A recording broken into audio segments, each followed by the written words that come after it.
Encouraging my wife to follow her dreams and return to work led to an unimaginable turn of events that changed our lives forever.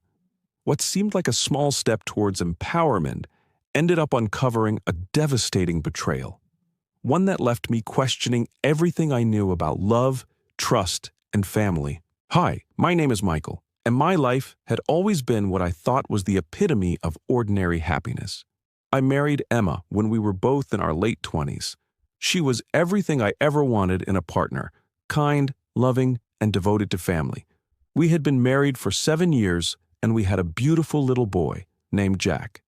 Our life together was simple, peaceful, and filled with the joys of family. I worked as a project manager at a tech firm in downtown New York, and Emma was a stay-at-home mom.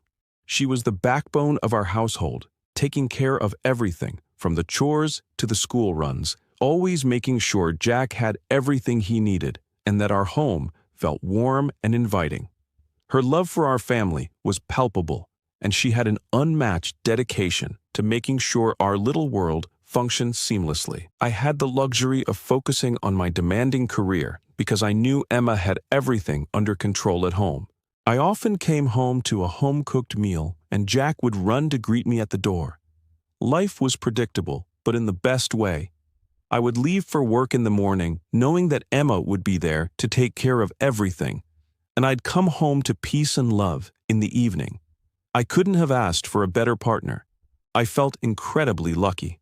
But over time, I started to notice a change, not in Emma's demeanor or behavior towards me, but in the way she carried herself, her energy. She was a wonderful mother, but there was something in her eyes that I couldn't quite place. I tried to ignore it at first. Maybe it was the exhaustion of being a full-time parent.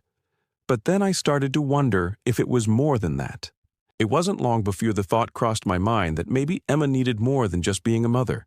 I had my career, my goals, and my sense of purpose outside of family, but she was so immersed in our home life that I started to feel she might not be getting the chance to pursue anything outside of being a wife and mother. She had talents, intelligence, and a great personality, but I never saw her tapping into those after we had Jack. I wanted her to have the opportunity to experience something beyond the confines of home life. I had always encouraged her to go back to school, to pursue a career of her own, but she hesitated. She didn't seem sure if that was something she wanted. And then, one day, I had an idea. I spoke to her one evening, after Jack had gone to bed. "Emma, I've been thinking," I said, my voice tentative. "I know how much you love being at home with Jack, but I also know you've got so much potential. Have you thought about maybe going back to work? You've always wanted to get back into the marketing field, and I think it would be amazing for you. You deserve to have something for yourself, too." She looked at me for a moment, and I could see the doubt in her eyes. "But what about Jack?" she asked. "And what about the house? I just don't know if I can balance it all, Michael." I nodded, understanding her concern. "You don't have to do it all at once. We can figure it out. Jack's getting older now, and he's at school most of the day. I'll help with the house. I just think it would be great for you to have something to call your own again, outside of just being my wife and his mother." Emma was silent for a long while, and I wondered if I had overstepped. But then, after what seemed like an eternity, she said, "Okay, I'll think about it, but I'm not sure I'm ready." I smiled, relieved that she was at least open to the idea. "Take your time, no pressure." The next few weeks, Emma seemed to mull it over, and eventually she came to me with an idea. "Michael, I found a part-time job with a marketing firm. They're looking for someone to handle their social media campaigns. I think I could manage that and still be there for Jack. I'm just not sure if I can balance everything." I was thrilled. This felt like the right step for her and for us. I didn't want her to feel trapped in the role she had taken on for years. She was an incredible mother and wife, but I believed she deserved more than just those titles. I supported her wholeheartedly, and we made the necessary arrangements. She would start working part-time, and I promised her that I would take on more at home. At first, everything seemed perfect. Emma was excited, and I was proud of her for taking this step. The balance between her career and home life was delicate, but we were managing. Emma seemed happier, more energetic, and more herself than I had seen her in a long time. She was flourishing in her role at the marketing firm, and our family life was still intact. At least, that's what I thought. But little did I know, this new chapter in Emma's life would take us down a road I could never have anticipated. As the weeks passed, Emma's new job seemed to bring out a side of her I hadn't seen in years. She was more energized, more confident, and it was clear that she was finding fulfillment in her career. It was everything I had hoped for when I encouraged her to step outside the confines of home life. I was proud of her, but there was something that started to feel off. Something I couldn't quite put my finger on. At first, I was just happy to see her happy. She would come home with stories from work, about the projects she was handling, the clients she was meeting, and the new friends she was making. She was more animated, more alive, and I thought it was all for the better. But as time went on, I started noticing changes in her that worried me. Emma had always been an incredibly attentive wife and mother. She would make sure our meals were ready when I got home, make time for our evening routines with Jack, and we would share the day's stories over dinner. But slowly, the rhythm of our family life began to shift. She would come home late from work more often, her excuse being meetings that ran late or deadlines that needed to be met. At first I understood. She was trying to prove herself in her new role. But after a while, I started to feel like she was making her work a priority over everything else, including her family. On the nights when she did come home early, Emma seemed distant. She was physically present but emotionally absent. Her mind appeared to be elsewhere, and conversations became short, as if she had other things on her mind that she couldn't share with me. She'd sit on the couch with her phone, checking emails or scrolling through social media, hardly engaging in the conversations I tried to start. She seemed tired, distracted, and I couldn't help but feel like there was something more going on beneath the surface. I also noticed her habits were changing. The woman who once made sure to plan family outings or took the time to check in with me after a long day now seemed to lose interest in those small but meaningful rituals. I'd ask her about her day, and instead of the detailed, engaging stories she used to share, she would give me short answers, as if she was too tired or disinterested to talk. One evening, after she came home later than usual, I decided to address it. Jack had been asking where she was, and I was beginning to feel like I was the one carrying the weight of our home life. I waited until after dinner, when Jack was in bed, and gently broached the topic. "Emma," I said, "I've noticed you've been working a lot lately. Are you sure you're balancing everything okay?" I feel like you've been more distant lately." She looked at me, almost surprised by the question, but I could tell there was something behind her eyes that she wasn't ready to admit. "I'm fine, Michael," she replied quickly, almost too quickly. "It's just the new job, you know. I'm just adjusting. I don't mean to be distant." But the look in her eyes told me something different. I couldn't shake the feeling that there was more going on. She had always been open with me, and now there was a wall, a barrier, that I hadn't seen before. I wanted to trust her, but there was an unsettling feeling gnawing at me. "Are you sure?" I pressed, "because I don't feel like we're connecting like we used to. I don't want you to feel overwhelmed, but I also don't want us to drift apart." Emma sighed, clearly frustrated, and ran a hand through her hair. I know. I've just been really stressed, Michael. It's a lot. I'm trying my best, but I can't be everything all at once." She paused, looking at me with a mixture of guilt and exhaustion. "I'm sorry if I'm not giving you enough attention. I promise it's not intentional." I wanted to believe her. I really did, but I couldn't shake the feeling that something wasn't right.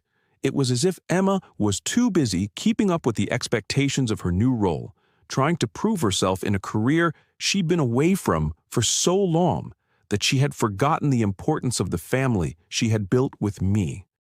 The distance between us wasn't just physical anymore. It had become emotional. It was subtle at first, but I could feel it growing every day. Her once bright and warm presence was now overshadowed by the weight of her work and the invisible wall that seemed to separate us. She was no longer the person who would talk to me about everything. She was now a person living in a world I wasn't part of. I tried not to think too much about it, but the unease started to grow. I realized that despite all the promises of balance and understanding, something had shifted. Emma wasn't the same person she had been before. She had started to change in ways I wasn't sure I could keep up with, and the fear of losing her, losing us, started to take hold of me. I wasn't sure what to do. Should I back off and give her more space, or should I confront her about the growing distance? The more I thought about it, the more I realized that I didn't have an answer. As time went on, the changes in Emma became even more pronounced. She threw herself into her work, and though I had initially been proud of her for pursuing a career again, I began to notice that something was off. Her late nights at the office became more frequent, and she seemed distracted when she was home. At first, I brushed it off, thinking it was just the stress of a new job. But deep down, I started feeling like there was more to it. A tipping point came one evening when Emma was unusually late. I had already prepared dinner, and Jack was asking where she was. She called at 9 p.m. to say she'd be home soon, but I couldn't shake the feeling that something wasn't right. I tried to stay calm, but when she finally walked in at nearly 10 p.m., she didn't even acknowledge me with the usual warmth. She was quiet, her mind seemingly preoccupied, and when I asked her about her day, she gave me only half-hearted answers. The next day, my suspicions were confirmed in the most painful way. I had left my phone on the kitchen counter while I went to take a shower.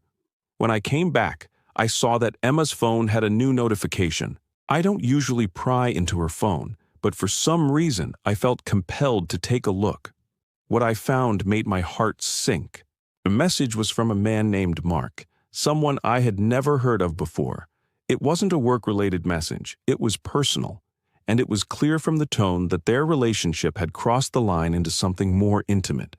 "I can't stop thinking about you. Let's meet tonight. I need to see you again," the message read. My blood ran cold. I felt the ground shift beneath me as I reread the message, disbelief flooding my mind. I had never imagined Emma would cheat on me. I thought I knew her, that we had a strong marriage, but this was the last thing I expected. How could she betray me like this? How long had this been going on? I didn't confront her right away. Instead, I spent the rest of the day in a haze, trying to piece together what was happening. The more I thought about it, the more everything started to fall into place. The late nights at work, the distance between us, the way she'd been acting so strangely for the past few months. It was all starting to make sense. But what hit me hardest was the fact that she hadn't even tried to hide it. The message wasn't some fleeting moment of weakness. It was a clear, deliberate attempt at keeping a secret she was willing to risk everything for. That evening, when she came home, I knew I couldn't wait any longer. I needed answers. I needed to hear it from her. I sat her down in the living room and I asked the question I already knew the answer to. "Emma, who is Mark?" Her face went pale as she froze, her eyes shifting uncomfortably. She tried to speak, but the words wouldn't come.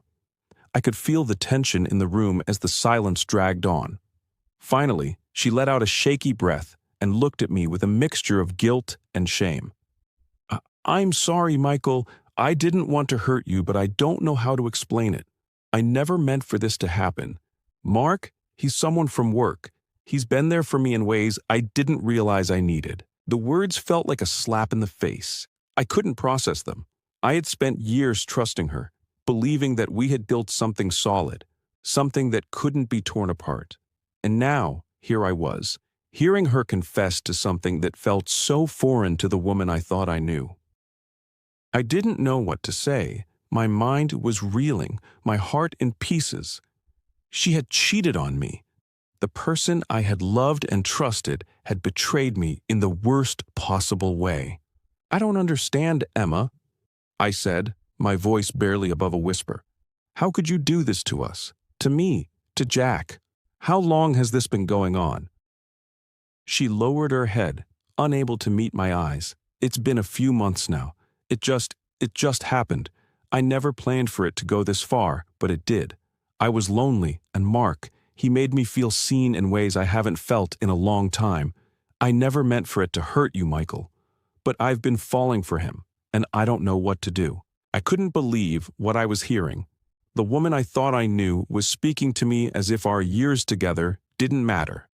All the love, the commitment, the family we had built, it felt like it meant nothing to her.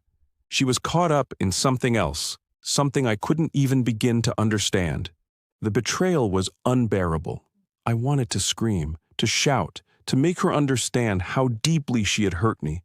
But instead, I just sat there, numb, as she continued to apologize, as though that would somehow make everything right. It was clear now that Emma had changed in ways I hadn't anticipated. The woman I loved had allowed herself to get swept up in a relationship that destroyed everything we had, and I was left to pick up the pieces, trying to figure out what came next for us, if there even was a next. As the days passed, I felt a storm building within me. Emma's excuses became more frequent, and she was constantly distracted, distant, and emotionally unavailable. The truth was undeniable now. I had to face it. I couldn't just keep pretending everything was okay. One evening, when Emma came home later than usual, I decided that I couldn't wait any longer. I knew deep down that something was wrong, and I couldn't let it slide any longer. I had to confront her, even if it meant breaking everything wide open. She came in through the door, tired as usual, but this time there was something different in her eyes. The way she avoided looking at me made my heart race. She was on edge. I knew the time had come. We couldn't keep living in this tension. I needed answers. "Emma," I began, trying to keep my voice steady but failing. "Who is Mark?" She froze. Her face went pale as she glanced up at me. Her eyes shifted nervously, avoiding mine, and the silence between us hung thick in the air. I could feel the weight of the moment. I had already seen the message, but hearing it out loud from her would make it real. I needed her to admit it, to face the truth. Finally, after a long, painful pause, she let out a shaky breath and said in a soft voice, "I'm sorry, Michael. I didn't want to hurt you. I never meant for this to happen. Mark, he's someone I met at work. He's been there for me in ways I didn't realize I needed. He made me feel special. He listened to me when you didn't." Her words hit me like a punch to the gut. I felt like the ground beneath me was giving way, and I struggled to hold myself together. I had trusted her. I had given her everything, my love, my devotion, my loyalty. How could she betray me like this? How could she betray us? "I don't understand, Emma," I said, my voice barely above a whisper. "How could you do this to us? To me? To Jack? How long has this been going on?" She lowered her eyes, unable to meet my gaze. "A few months now. It just happened. I never planned for it, Michael. It was something I couldn't control. I felt so alone, and Mark, he made me feel alive again. I never wanted to hurt you. I never meant for it to get this far, but I have feelings for him now." Our confession shattered me. I couldn't believe what I was hearing. The woman I had loved, the woman I thought I knew, had crossed a line I never thought she would. She had allowed herself to be swept away by something that threatened everything we had built together. All the years, all the trust, the family we had worked so hard to create, it meant nothing to her. And now I was left with the cold reality of betrayal. I wanted to scream, to yell at her, to make her understand how much she had hurt me. But I couldn't. I just sat there, numb as the truth sank in. She was apologizing, saying she was sorry, but nothing she said could fix what had been broken. The damage was done. "Emma," I said, my voice cracking, "you don't understand. You don't get how much you've destroyed. I loved you. I trusted you. And now I don't even know who you are anymore." She sat there silently, her head bowed in shame, but the tears didn't come. She had made her choice, and no amount of crying or apologizing could undo the pain she had caused. It was clear now that the woman I had married was no longer the person sitting in front of me. She had allowed herself to be consumed by something outside of our marriage, and now we were standing on the edge of a precipice. I didn't know what to do next. I felt lost, betrayed, and broken. Emma was still sitting there, trying to explain, but it didn't matter anymore. We were both trapped in the situation that neither of us knew how to fix. And as the evening stretched on in silence, I realized that the future I had imagined for us was slipping away, and there was nothing I could do to stop it. Our marriage, our family, everything was hanging by a thread, and I didn't know if we could ever put the pieces back together again. Days passed, and the weight of Emma's confession seemed to hang over us like a cloud that wouldn't dissipate. We moved through our daily routines, but it was clear that our lives had been irrevocably altered. I watched Emma try to show remorse, but I couldn't shake the feeling that something had been lost forever. Her apologies felt hollow, and while she worked hard to repair what she had broken, the damage was already done. I couldn't erase the images in my mind, the feeling of betrayal, and the distance between us that had grown too wide to bridge. There were moments when she would try to connect with me, reaching out to hold my hand or share a smile, but each time it felt forced, like an attempt to reclaim something that had already slipped away. Her actions had shattered the foundation of trust that we had built over years. I had always believed that love could conquer any obstacle, that time and effort could heal even the deepest wounds, but now I wasn't so sure. Jack noticed the tension too, his innocent questions asking why Mommy wasn't laughing with Daddy anymore, or why we weren't doing the things we used to do as a family, only made the reality of the situation hit me harder. I had to think not just about Emma and me, but about the future we were creating for our son. Was it fair to him to live in a house filled with unspoken hurt and unresolved pain? Finally, after weeks of living in limbo, I knew what I had to do. I couldn't continue this way. As much as it hurt, as much as I still loved her, I knew that our relationship had fundamentally changed. I couldn't pretend that everything would be okay.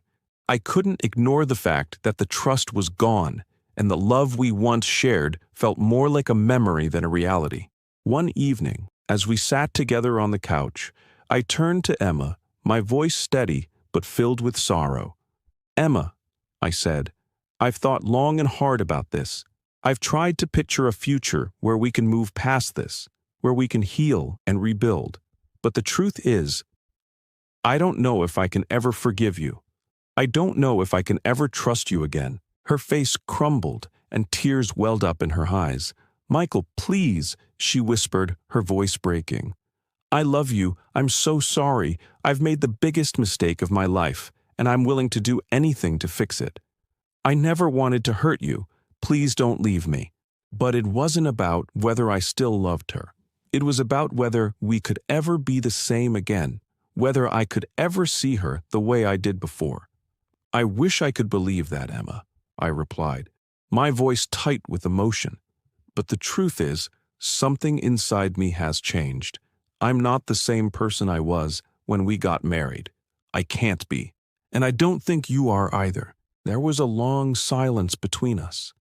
Emma sat there, her hands trembling as the weight of my words sank in. She knew what I was saying, and I could see the devastation in her eyes. It broke me to see her like this, but I knew it was the only way. If we were to have any chance of moving forward, we both needed to face the truth, no matter how painful it was.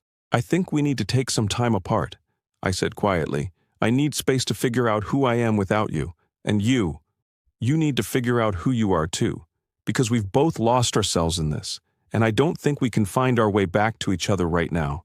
Emma nodded silently, her tears streaming down her face. I didn't want to see her cry, but I knew this was necessary. She had to understand that I couldn't keep sacrificing my peace for the sake of a relationship that had already been broken. As the days passed, I moved into a small apartment nearby.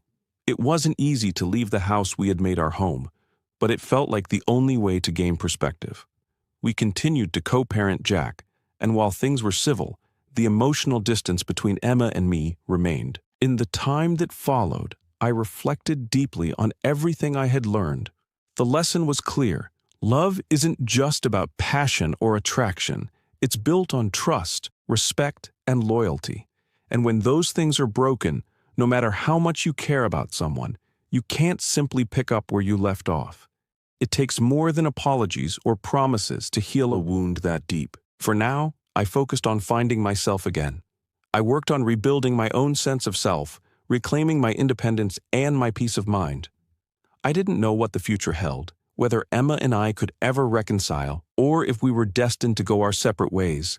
But one thing was certain: I had to protect my own heart and find a way to move forward, whatever that looked like. The end of our marriage wasn't just the end of a relationship. It was the beginning of a new chapter for me, one where I could heal, learn, and grow, even if it meant doing so alone.